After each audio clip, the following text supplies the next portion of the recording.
সারা বাংলাদেশের মানুষের অজস্র মানুষের আবেগ অনেক বেশি। তারা মনে হচ্ছে যে বাংলাদেশ অভিভাবক শূন্য হয়ে গেছে। আজকে আমাদের অনেকটা কোমাময় সিচুয়েশন যাচ্ছে। আমাদের মনে হচ্ছে আমরা কি হারালাম। আমরা আসলে এতদিন কিসের মধ্যে ছিলাম, যেমন অক্সিজেন। তো বাংলাদেশের জন্য আশীর্বাদ হচ্ছেন বেগম খালেদা জিয়া।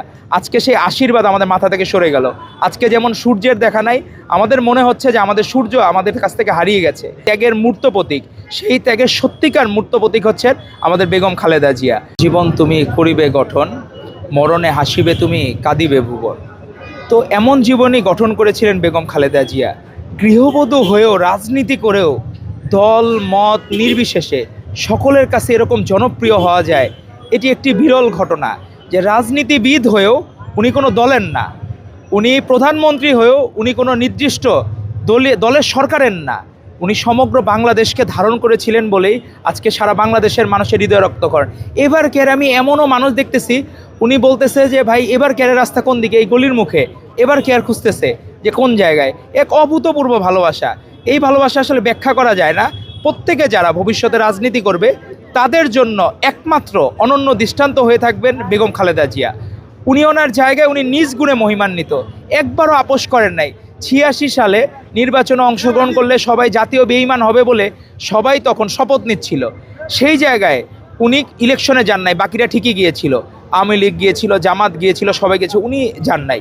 উনি ওনার জীবন দিয়ে প্রমাণ করলেন আজকে এই মৃত্যু, এটি কিন্তু স্বৈরাচার বিরোধী আন্দোলনে তার স্যাক্রিফাইসের কারণে তার আজকে উনি মৃত্যুবরণ করলেন, কিন্তু এক মুহূর্ত আপোষ করলেন না। আজকে উনি নিজে জেলে গিয়েছেন, উনি নিজে কোনো দিন চিন্তা করেন নাই। 8 সালে তাকে বলা হয়েছিল, বিভিন্ন কিছু বলা হয়েছিল যে বাংলাদেশের স্বার্থবিরোধী উপায়ে উনি যাতে প্রধানমন্ত্রী হন, কিন্তু উনি সেটি গ্রহণ করেন নাই। উনি সে জায়গায় মহিমান্বিত হয়েছেন তার ত্যাগের মাধ্যমে। আজকে যদি বলা হয়, আমরা যে বলি ত্যাগের মূর্ত প্রতীক, সেই ত্যাগের সত্যিকার মূর্ত প্রতীক হচ্ছেন আমাদের বেগম খালেদা জিয়া। এবং ওনার যে ধৈর্য, আল্লাহ তাআলা এমন মানুষ যে পৃথিবীতে আসে যে আসলে ব্লেসিং বাংলাদেশের জন্য। তো বাংলাদেশের জন্য আশীর্বাদ হচ্ছেন বেগম খালেদা জিয়া। আজকে সেই আশীর্বাদ আমাদের মাথা থেকে সরে গেল।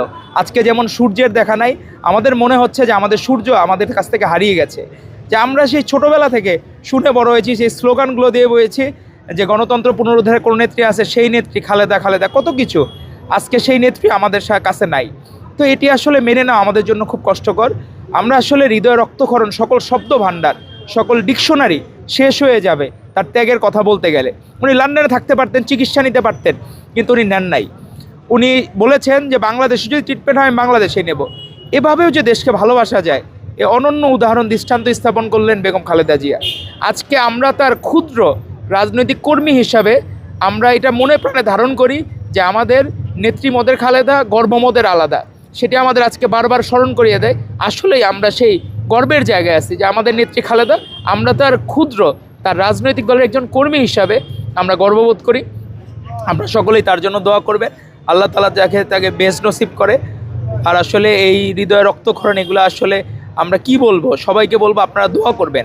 আপনারা যেমন দোয়া করেছিলেন ম্যাডামের জন্য, জেলখানায় উনি গিয়েছেন, আপনারা রোজা রেখেছেন, তার জন্য নফল নামাজ পড়েছেন, আজকেও তার জন্য দোয়া করবেন যে উনি যাতে বাংলাদেশের মানুষের মাধ্যমে সারা বিশ্বের মানুষের কাছে যেভাবে সম্মানিত হয়েছেন, আল্লাহ তাআলা যাতে আখিরাতেও তারা সম্মানিত করে। আসলে আমরা তো আসলে রোগের চিকিৎসা করতে পারি, কিন্তু মৃত্যুর চিকিৎসা করা সম্ভব না। আসলে এই জায়গায় ম্যাডামকে আসলে হারানো, আমরা মনে হচ্ছে আমাদের কি নাই।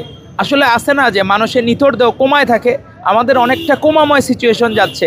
আমাদের মনে হচ্ছে আমরা কি হারালাম। আমরা আসলে এতদিন কিসের মধ্যে ছিলাম, যেমন অক্সিজেন। আমরা সারাক্ষণ অক্সিজেনের মধ্যে থাকি, কিন্তু যখন আমরা অক্সিজেনের অভাবে পড়ি তখন আমাদের শ্বাসকষ্ট হয়, আমাদের কষ্ট হয়, আমাদের সেরকম মানসিকভাবে আমাদের সাফোকেশন হচ্ছে, যে এইটা আসলে ভাষায় প্রকাশ করার মতো না।